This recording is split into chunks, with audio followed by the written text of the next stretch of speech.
नमस्कार दोस्तों, स्वागत है आपके अपने चैनल में। आज के इस वीडियो में हम एक बहुत ही काम की चीज सीखने वाले हैं।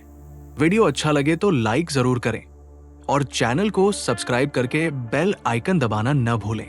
नमस्ते बच्चों, तो आज हम शुरू करने जा रहे हैं क्लास 12 मैथ्स का एक बहुत ही इंटरेस्टिंग, बहुत ही इंपॉर्टेंट और हाँ स्कोरिंग चैप्टर जिसका नाम है मैट्रिसेस।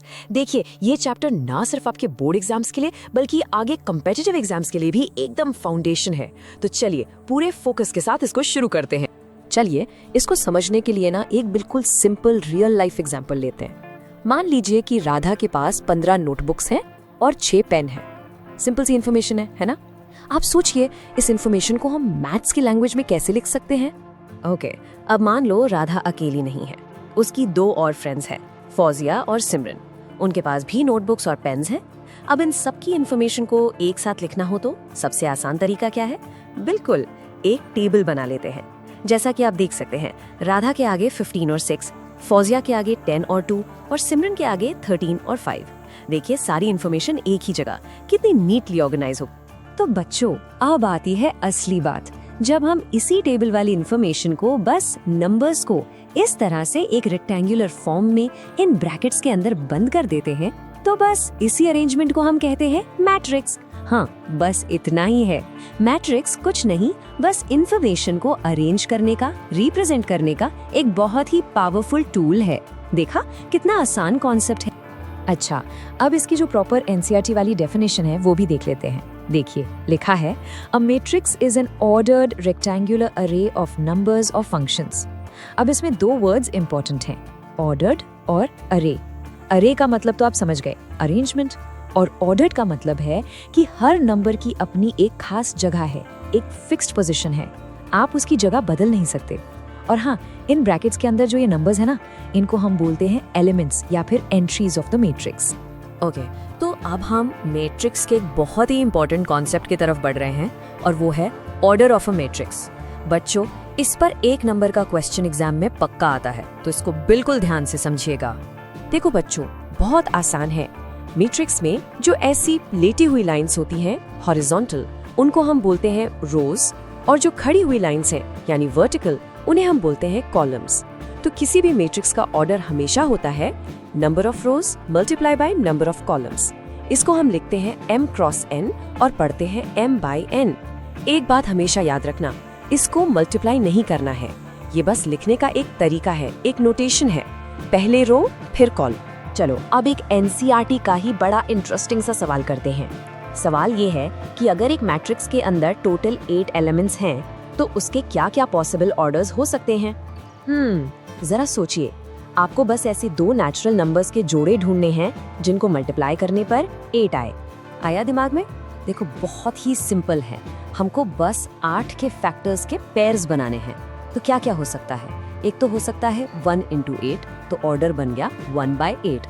इसका उल्टा भी तो हो सकता है 8 into 1, तो दूसरा ऑर्डर हो गया 8 by 1। और क्या हो सकता है? हाँ, 2 into 4, तो ऑर्डर हुआ 2 by 4, और इसका उल्टा 4 into 2 यानी 4 by 2। तो कुल मिलाकर टोटल 4 पॉसिबल ऑर्डर्स हैं उस मैट्रिक्स के, राइट? तो अब जब हमें मैट्रिक्स और उसका ऑर्डर समझ आ गया है तो चलिए आगे बढ़ते हैं और देखते हैं कि मैट्रिसेस कितने अलग अलग टाइप के होते हैं। इनकी पहचान करना, इनको आइडेंटिफाई करना बोर्ड एग्जाम्स के लिए बहुत जरूरी है। ओके, तो सबसे पहले 2 बेसिक टाइप्स हैं, कॉलम मैट्रिक्स और रो मैट्रिक्स। और इनका जैसा नाम है ना, बिल्कुल वैसा ही काम है। देखो, कॉलम मैट्रिक्स में सिर्फ और सिर्फ एक कॉलम होगा, रोज कितनी भी हो सकती हैं पर कॉलम एक ही होगा, इसलिए इसका ऑर्डर हमेशा m by 1 की फॉर्म में होगा। बिल्कुल इसके ऑपोजिट रो मैट्रिक्स में सिर्फ एक रो होगी, कॉलम्स कितने भी हो सकते हैं, तो इसका ऑर्डर क्या होगा? बिल्कुल सही, 1 by n। इसके बाद आता है एक बहुत ही इंपॉर्टेंट टाइप, स्क्वायर मैट्रिक्स। नाम से ही क्लियर है, स्क्वायर यानी जिसकी लंबाई चौड़ाई बराबर हो।